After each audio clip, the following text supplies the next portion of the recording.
Салют, друзья! Today we are going to talk about verbs of position. We are going to conjugate them, learn the difference between them and what case to use afterwards. So let's start with the verb стоять. Стоять. Let's conjugate it first. Я стою, ты стоишь, он, она стоит, мы стоим, вы стоите, они стоят. Careful with the stress here, because if you put it on letter O, the meaning will be completely different. So the verb стоять means to stand. When a person is standing, we say стоять. Например, я стою. But we also use this verb with some other objects, usually when they are standing vertically, like this, стоят. For example, let's have a look at these pictures and let's see what other objects in your apartment are actually standing, according to Russian language. Шкаф стоит. Шкаф стоит на полу. Шкаф, cupboard, we say that it has legs and it is placed vertically. That's why it is standing. Шкаф стоит. Шкаф стоит. Стул тоже стоит. Стул стоит на полу.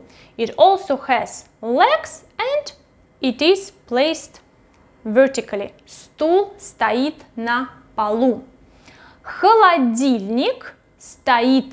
Холодильник стоит, и девушка тоже стоит. Девушка стоит. Кровать. Кровать стоит на полу.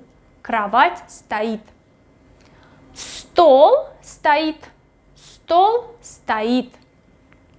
Ваза стоит на столе, и цветы стоят в вазе. Ваза стоит, и цветы стоят. Стоят. Бутылка стоит на столе, и стакан стоит. Стакан стоит. И лампа стоит. Лампа стоит. So you can see, usually we use the verb стоять, as I said, when the object is placed vertically. Well, it is difficult to explain why the bed is standing in Russian language, but it is like this. Кровать стоит. Another verb is сидеть. Сидеть. Let's conjugate it. Я сижу, ты сидишь, он, она сидит, мы сидим, вы сидите, они сидят. Literally, сидеть means to sit. When you are sitting on a chair, on a sofa, or on a bed, for example, сидеть. But there are some other interesting phrases that we use with this verb. So, as I said, сидеть means to sit. So, the girl, девочка, сидит. The girl is sitting. Девочка сидит. Птица сидит на дереве. Птица сидит на дереве. I know that the bird has legs, and I suppose it would be logical to say it is standing, она стоит, but in Russian language птица сидит. Комар, mosquito. Комар сидит на руке. It is also sitting, don't know why. Комар сидит. Комар сидит. Also, we use the verb to sit, сидеть, with prisoners. If you want to say that prisoners are in prison, we say преступник сидит в тюрьме. Преступник сидит в тюрьме. If you stay at home the whole day, you can say я сижу дома. Я сижу дома целый день. Я сижу дома целый день. If you are in a restaurant having lunch or dinner or in a coffee shop, я сижу в кафе. Я сижу в кафе и пью чай. Или я сижу в кафе и работаю. If you want to say that you had a wonderful time having dinner with your friends, you can say мы хорошо посидели. Мы хорошо посидели. And also you can, if a piece of clothing fits you perfectly, you can also use the verb сидеть. Например, платье хорошо сидит. Платье хорошо сидит. It means that the size is correct, it fits well. Платье хорошо сидит.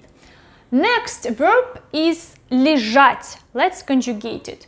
Я лежу, ты лежишь, он лежит, мы лежим, вы лежите, они лежат. Лежать literally means to lay.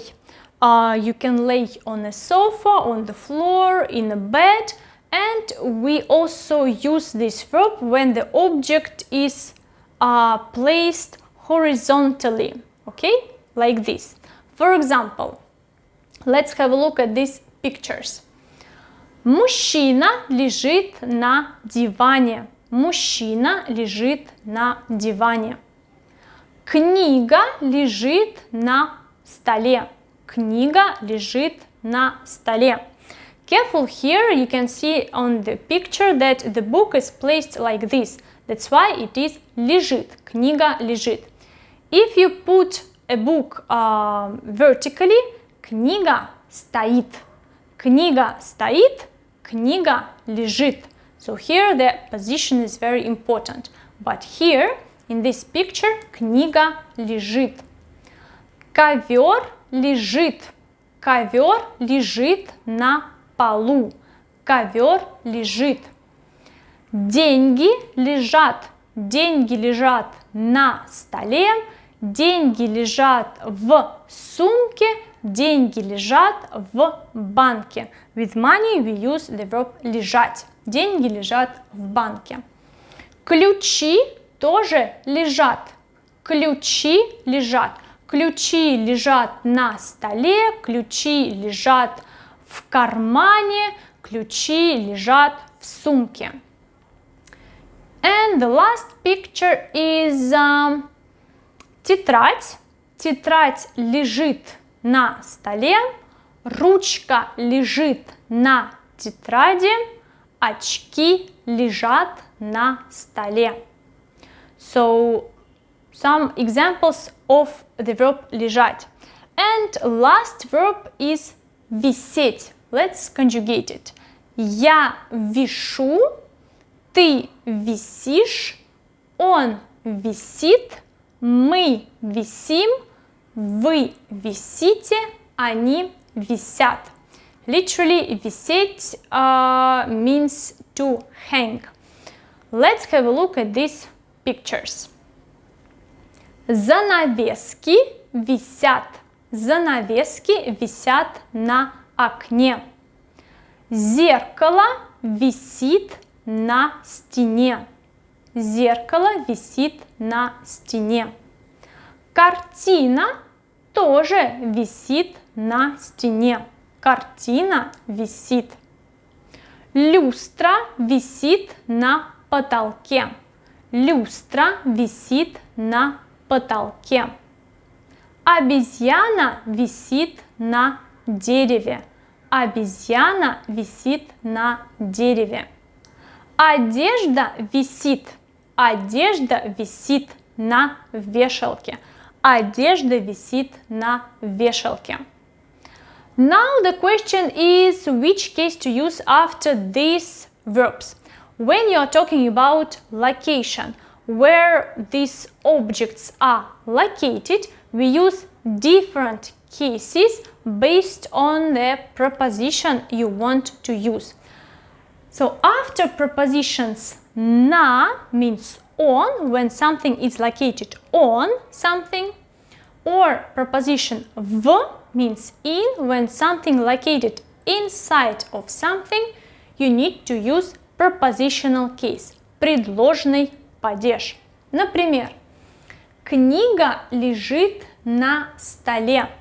The book is laying on the table. Одежда висит в шкафу. The clothes is hanging in a cupboard. В шкафу. Prepositional case. Предложный падеж after prepositions на and в. If you want to use preposition за means behind, над means above, под means under, перед in front of, между between, рядом с next to. So after these prepositions you need to use instrumental case, творительный падеж. Например, телевизор стоит перед столом. TV is standing in front of the table. Над столом висит люстра. Above the table, chandelier is hanging. Oh, this word is a nightmare for me. Над столом. Above the table. Under the table.